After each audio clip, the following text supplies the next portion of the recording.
Welcome back to the Cap Report. I hope y'all are doing well as always. In this video, we're going to be discussing a couple different pieces of news in MMA. This is a concept I want to try out, just discussing the current news in the sport. There's going to be timestamps in the description as well. In this video, I'll touch on Jose Aldo's retirement, Eddie Alvarez's split with one championship, and the UFC signing 17-year-old Raul Rosas Jr. on Dana White's Contender Series. Our opening topic is bittersweet for me. One of the true legends in the sport is retiring in Jose Aldo. He's top 5 of all time in my opinion, and I think at worst should be top 10 for pretty much anyone. He's also the greatest WEC fighter of all time. To me, he is someone who truly epitomizes what it is to be a champion in a man. His ability to endure adversity, grow from it, and rebuild himself, to me, is something that I look up to and hope to be like, as well as his humbleness, his hardworking nature, all that kind of stuff. He's someone I look up to and that I want to be like. I think he's someone who also doesn't quite get truly the respect he deserves by much of the MMA community. Thinking about Aldo's retirement actually had me thinking of this interesting take I had, and I kind of want to hear what y'all think about it.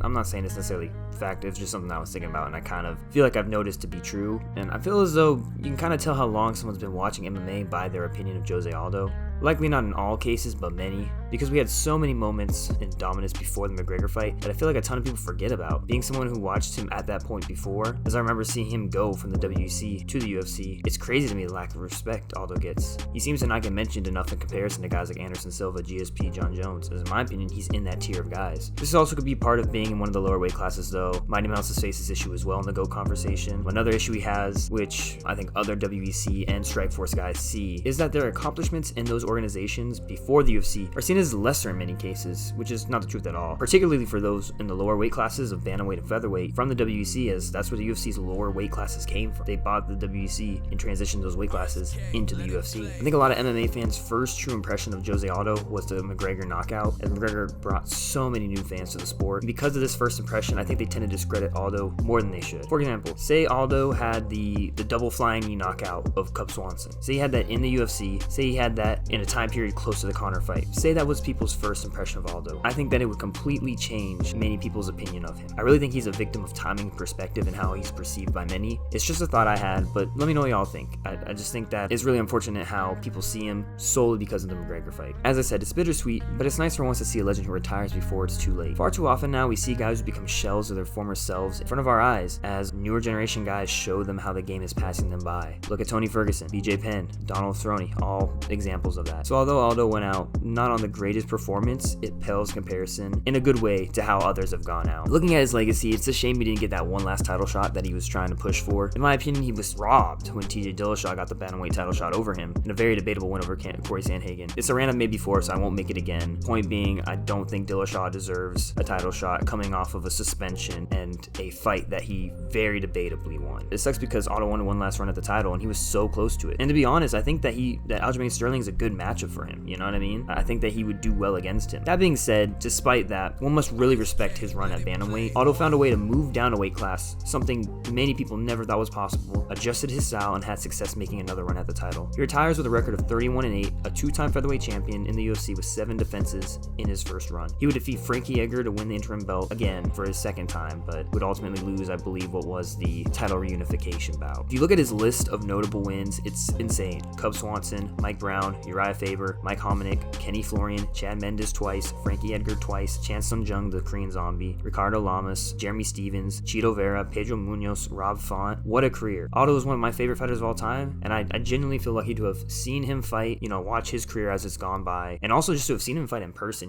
He's one of those guys that when I talk about sports in general, people, and I say, like who are the greatest athletes I've ever seen perform or greatest athletes I've ever seen in person, Aldo's gonna be one of those people I mentioned. As I said, I'm a little more biased because he's one of my favorite fighters of all time. That being said, what a career. I'm still holding out hope maybe he comes back for that Rio card since he's got one fight technically left on the contract, but man, that one, it sucks to see, but as I said, there's much worse ways to go out. Moving on to the next topic, Eddie Alvarez and ONE Championship have split ways mutually, making Alvarez a free agent. Alvarez signed with ONE in October of 2018. He's gone 1-2 in the organization with an additional loss being overturned to a no contest. Alvarez is 38, so there's not a ton left on the table for him, probably just a few more fights at this point, so it'll be interesting to see where he signs next. He expressed interest in boxing as well. Maybe he could box another former UFC lightweight, big name in Diaz.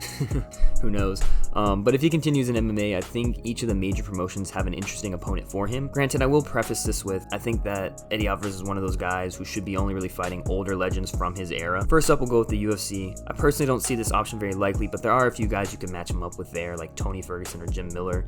It just doesn't feel like the signing the UFC would make, in my opinion. I think after he left, they're not gonna, bring him back in past his prime. This does feel more like a Bellator or PFL signing, if we're being real here. Both organizations could set him up with matchups against fellow former UFC lightweight champions as well. The PFL could match him up with Anthony Pettis. Bellator could set him up against Benson Henderson. Personally, I could see Alvarez signing with either the PFL or Bellator. He has history with Bellator, but there's new management since his last run in it, so I don't know how much stock to put into that. If I had to pick where he signs, I would guess with PFL, and they make the Anthony Pettis fight with him.